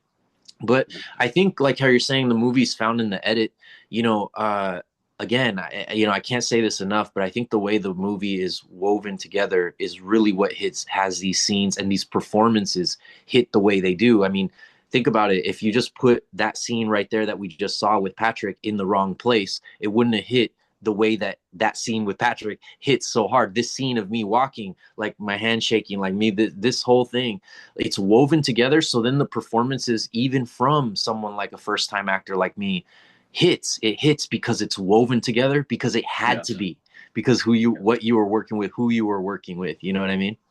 Mm. And Yeah, then all these absolutely. exteriors, Oh my God, the drone, Edwin, and his drone footage, just yeah, his talent there is incredible. Edwin yeah, Sanchez with TFA drone. Yeah, and that I said it in the recording before, but I'm just grateful for everybody on that team, and just for the cast and the crew, because like I said in the other recording, but like I grew up an LA kid. I lived on Fig when I was a little kid, and then Highland Park, and then uh, and having just being able to play an LA superhero, but also just being able to like have the perspective that one can allegedly have from standing on a bridge, staring at the city that you love, is like a crazy, crazy experience that I'll never forget. And it's on film. I'll never forget it. You know what I mean? It's all going to be on film forever. So that's a trip to me. And so I really thank everybody, like literally everybody, and everyone did crazy stuff. Like I was saying, like Julian, facing the LA River. LA That's River crazy to water. me. Joseph was such a good actor, just in general, was nuts. Like he was really good. And like, does that dude act? I don't know, but he was so good, and so yeah, I was definitely intimidated. And so in that, I wanted to like offer what I could, right? Just again, like an athlete would. If I'm not fast, maybe I'm big. If I'm not big, maybe I'm fast. If I'm not Mhm. if I'm not either, maybe I'm accurate. Maybe I have something up, maybe I'm aggressive, right? And so I thought, okay, I don't have all these Daniel Day-Lewis talents. I'm not talented like Nick or Dante. So what can I offer? I'm like, I'm gonna offer like my cajones, you know what I mean? Like my insanity. And like I'm gonna make sure that at least that shines through with what I did. You know what I mean? And it's Yeah, like there's no minimum that went below this thing I'm gonna contribute. Like you can say my whole performance sucked, but you can't say that dude didn't like.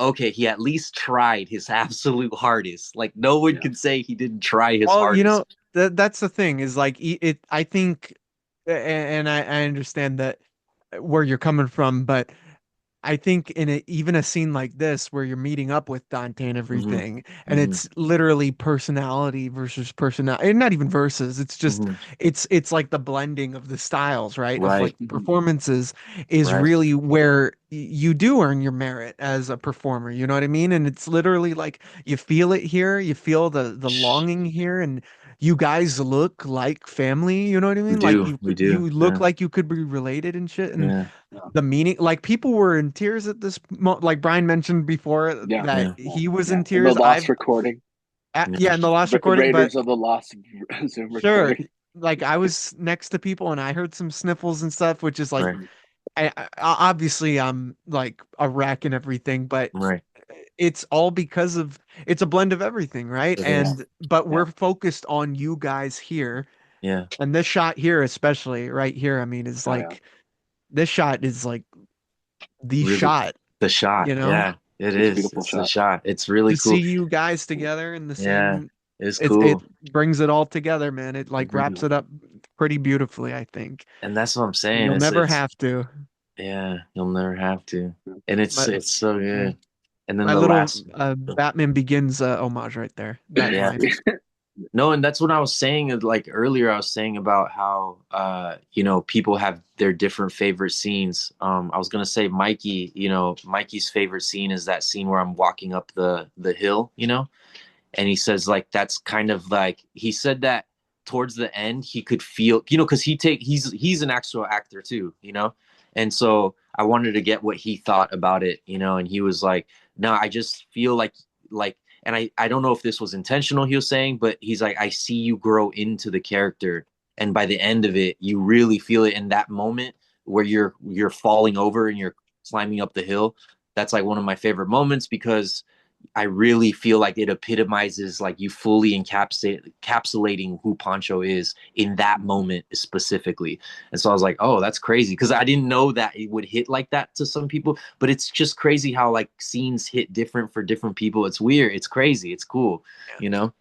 And I just I want to give props to Nick right now because since he's not uh, him in this moment, this is my favorite scene with Nick, Yeah. because a lot of this is just off the top of his head.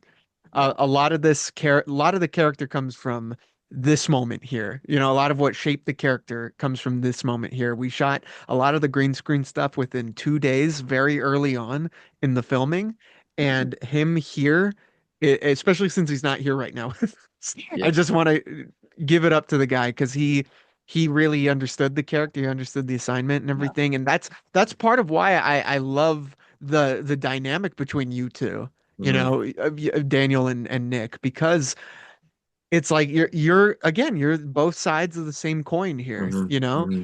Mm-hmm. and it's like both your guys' ends at that point, and I think you do kind of like pull each other up, at Yeah. that point, man. It's absolutely And beautiful. similar to Scott Kyle, so must I leave as well. Gentlemen, this was an amazing, beautiful film. It's And about to end. Brian, Uh, where you uh, going? I guess I'll stay for but Stay, yeah, stay for the post-credit scene. I'll stay for the post credit scene. You bastard! I gotta I go sleep. to sleep. I can't last a minute and a half. Oh my, yeah, I I'll do. stay. I I'll just, stay. I really can't stop giving a shout out to like Jessica and see Mikey win. Let's There's my go, Mikey, Mikey. there's Hey, Sophia, Sophia. Like, the li- homie Sophia. everybody contributed and did so well. You know what I mean? And I really want to thank I mean, everybody again. this movie is just visual stimuli. It's just so like I'm so surprised. Like some of these natural like just shots are so beautiful. And then Julius, I know we were talking earlier about Edwin's like drone shots and stuff, but a lot of the stills that you get, like honestly, the little park benchway that you get over in Lincoln Park, like that's great. That's beautiful right there. Just like Yeah. something so statuesque and something simplistic early in the morning of LA is it takes your breath away. And it's just a natural photo of just LA, of just what it's like being around here. You know, Yeah. what I was gonna say is, if well, one to speak to that, LA, we wanted to for LA to kind of breathe on its Mhm. own as well. So it's like not only does like everyone, literally even the supporting characters, have arcs in this movie if you really catch it, right? Yeah. But Yeah.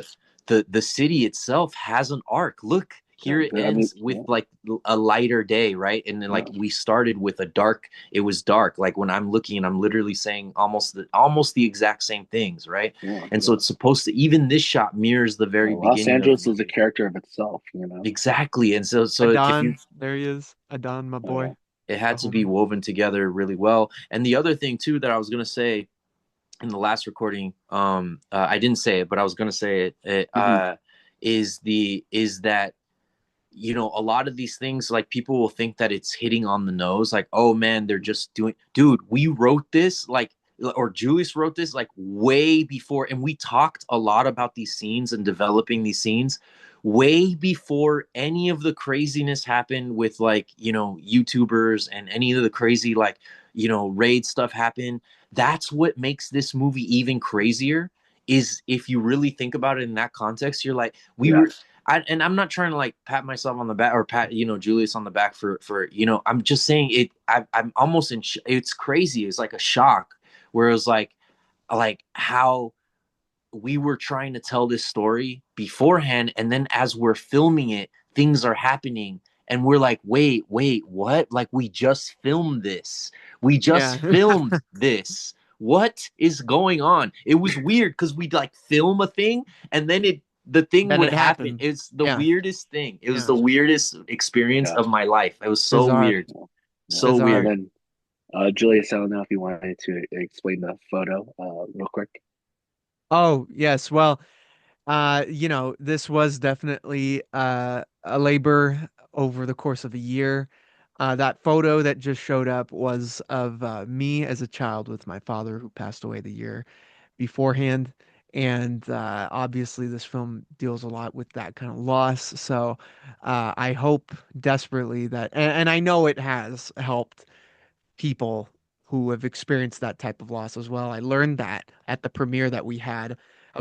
People came up to me, and I didn't know this, beforehand. They would tell me, "Hey, man, I went through that, and you really captured that feeling of like, man, you, you feel like they're gone forever, and you got to tell yourself that they're not gone forever, and that's the beautiful part of this that I think I think that's a big aspect as to why it's been having such a positive reaction overall. No one's has messaged me, or I haven't heard anybody at least say that was okay, or oh, that sucked. You know what I mean? I think we all put so much heart and work into this, and we cared so desperately because there is no Poncho in Hollywood. You know what I mean? That movie doesn't exist in the real world, quote unquote. You know what I mean? Mhm. So this was really a labor of community Mhm. and everybody you literally just saw on the screen right now. And Mhm. I mean this right Oh, here, Let's this right yeah. go. here, Let's go. AI, am I right? AI, Yeah. Let's dude, go, AI man. does wonders these days. Like man, making dreams Hey, come true. Julius, hey, AI has helped really helped you with this movie, huh? And like I said in the last recording, like I said, I did want this on wax, right? I did want Yeah, this on wax, where it's like no matter if I never make a movie again, or I make a movie, or I'm just talking outside of the movies when we go to the IMAX or whatever, and yeah, when we go and stuff, and we're yeah. having You're our like, damn, debates outside. this was shit compared to Poncho. No, well, no, not only that. What I'm saying is, no one can question my love for cinema ever. I never want it questioned ever. It's like, dude, from low budget to big budget, Yeah, what do you want me to do? yeah. What do you I want me to do? Exactly. I climbed the AI bridge. What did you do? I'll AI climb the bridge, dude, because it's like for cinema, for the shot. Let's do it for the Yeah, shot, for the, we're and then again, it's like if I can't contribute anything like of like years of Daniel Day-Lewis training and acting, it's like, oh well, you know what I do have? I have insanity. I know how to I'm crazy with it, and Big old we'll do nuts. it. Yeah, and that's what I'll contribute. I'm Jackie Chan with it. That's how I've cut. I'm not cut from that cloth, but I'm raised by that cloth. I was That's raised right. by the cloth of Jackie Chan. You know what I mean? Like by yeah, That's right. these people, and so Buster Keaton's, and these are my role models, right? And so then it's like, okay, we're gonna go to cinema. Maybe that's my thing. Like maybe I'm not Daniel Day Lewis. Maybe I'm more Buster Keaton and Jackie Chan. So it's like, let's do Exactly. it. I can have a small dick, Yeah. but I made Poncho. Yeah, as long as I made Poncho, you can't question me, man. You you can't can't I don't question question me. ever want to ever get my opinion on a movie questioned again because I Yeah, made yeah, no, exactly. That's what I'm saying. See, I'm it's always like what right now. I'm gonna pull that. I'm gonna yeah. pull that when we're watching at the premieres that we go to. I'm gonna be like, come on, Yep. and I'm gonna look over at you. And you're gonna have to agree with No, honestly, I'm gonna be me. like even if I don't like the movie that you like or like the movie that you hate, I'm gonna be like, well, we did make Poncho, so I Yeah, mean, yeah, Yeah. he's right, guys. He's right. It's I like, gotta wait, side with didn't you him. just say you disagree with? Didn't you just say you disagree with I him? did, yeah, but yeah, but what are you gonna Yeah. do? That's Dude, funny. when I get into an argument with Mike at work about a film or whatever, Uh-huh. about Star Wars or whatever, I'm like, you know, I made Poncho, right? Yeah, right. Just pull that every time. Just start It's like, talking in third person. yeah, When Julius had a Julius made meal. Poncho, if we get rejected, let's just say hypothetically by a Latin-based film festival, I Mhm. I want Julius, you forget an AI Latin-based film festival. right, yeah, an East LA film festival. Let's just say hypothetically, what other movies were in that category? Yeah. See. I you know Yeah, I guess allegedly. according to the algorithm, we're not Mexican, I guess. I guess not. I guess Yeah, not. not You Mexican know, enough. But but that that was uh, that was a cool thing about the movie. Talking about the movie as a fan. Uh, that was one thing, and I don't even know if we agree on this, Julius, but uh we're talking about like it being on the nose and what that even really means. I know it's just a saying, but like I because I saw your podcast with Viva Film Podcast, really good podcast by the way. yeah, really um nice guy, Anthony. yeah, go subscribe to them guys, because they actually, like, no joke, they had actually a really good podcast, and they did a really good interview with Julius. But although it is a political film, like I didn't feel it like it was jamming like some sort of ideology, whether I agree with it or not. I just didn't feel that. You know what I mean? Like I didn't feel like the movie was preaching to me Yeah, necessarily. yeah, You know what I mean? Like there's moments where you're like, oh shoot, and you kind of get a glimpse of what's happening, but not like you're not getting these moral oughts from the movie. Does that make sense? You're not getting like moral ought, like you ought to do this or this. This we're just gonna show you the way you feel is kind of like that's how you feel. that's We're just how just you gonna feel. show Yeah, you what's happening, and this is just what's happening, and then you can feel whatever. We're not making moral claims here. We're just showing you a movie of humanity and the realities of the environment that these humans in the humanity live in, right? And yeah. so because we don't really agree all the time politically, but I did feel your views coming in through the movie, but I never like you were preaching to me. And again, we don't agree on everything, right? But Yeah, there's never a moment where I'm like, F this movie, or no, not that viewpoint, or like Yeah. not that point that they're making, because there wasn't really a point. Like we're just showing things, and then people are living in this thing that we're showing, which is the world that we're presenting. But I never felt preachy.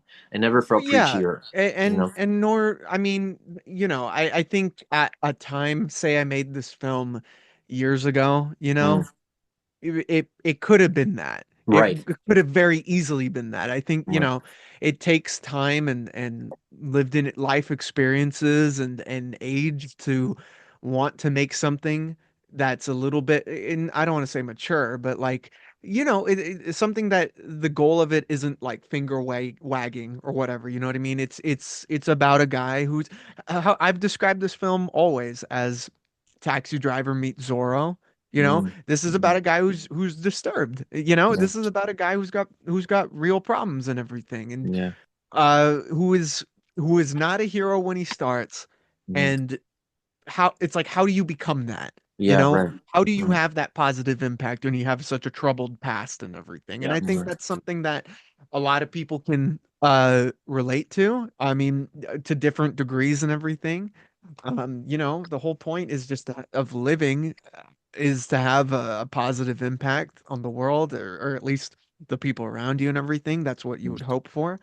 And once it becomes when it becomes more like ideology versus over character work, mm, like that's when it's like, well, I kind of get it. And the apprehensions I had in just approaching it as like a superhero film, just by that, because I've seen like calling it a superhero film, it gives it such an unfair expectation. mm, You know what I mean? mm, In that, hey, I'm gonna make a fucking superhero film, and I'm gonna make it like I don't have money, but I'm gonna make a superhero film, and people expect some. Yeah. I've seen the really bad ones, and mm, I Take that, we did. Martyr Scorsese. Yeah, well, we didn't want to make something that was trying to reach too high.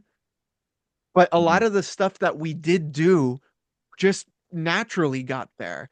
mm, Like allegedly the mm, stuff with Daniel up there on the bridge. I mean, that's something out of one of these big budget movies, Well, I keep saying but like it's very grounded yeah, because it's like, allegedly yeah, yeah. someone did that, Right. And you it's know? like that that's what I'm saying. It's like we're like the second division minor leagues, and we played a pro game and we didn't look like we didn't belong there. That's the Right. thing. That's what I'm saying. I think like we swung big for we had and I keep saying this in the chats, but I'm like, dude, our movie had no business swinging that big. And you can tell that we were swinging big for what we had. It comes across through the movie. I'm telling you, like my homies who like talk trash about anything they'll talk trash about anything good, and those fools, the haters, are like being and Sebastian. not haters because they hate, but like they actually hate, but haters because they hate, like they just hate on things. And like even those fools are like, bro, that was actually a pretty good movie. And I was like, really? And like, you talk shit about everything I do, everything, like and they're like, nah, that was actually pretty good. He's Like like, yo, after, this was good because you didn't talk. yeah, handle. Absolutely. No, that was just the 2-minute warning. Oh, Uh, okay. No, Julius is uh, like, yo, peace. I'm out. peace, dog. It's He's like, not, actually, guys, we gotta do another recording. guys, I Yeah, wasn't recording right. this time. No, man, I appreciate everybody who helped out on every level. I mean, like I said at the premiere, there are too many people to thank, and Mhm. that's an incredible thing. That's an incredible thing, and I'm super proud of the work that we all did. Me too. And when the time comes for more Poncho, it will be hopefully as kismet as this Let's was. do it. And you Poncho know, 2. right now the goal is to make Kilmer, and Yeah. please stay tuned for that, guys. Kevin, Ivan, and Joseph, and some familiar faces along the way. You never know, Yeah. right? A new producer. A new I'm coming. producer. Poncho comes back as a cyborg in Kilmer. Watch. Yo. All right, guys. Thank you so much for Make it listening. happen. We have the AI budget. Yeah. All right. Have a good one. Stay safe and Thank you. Peace. goodbye.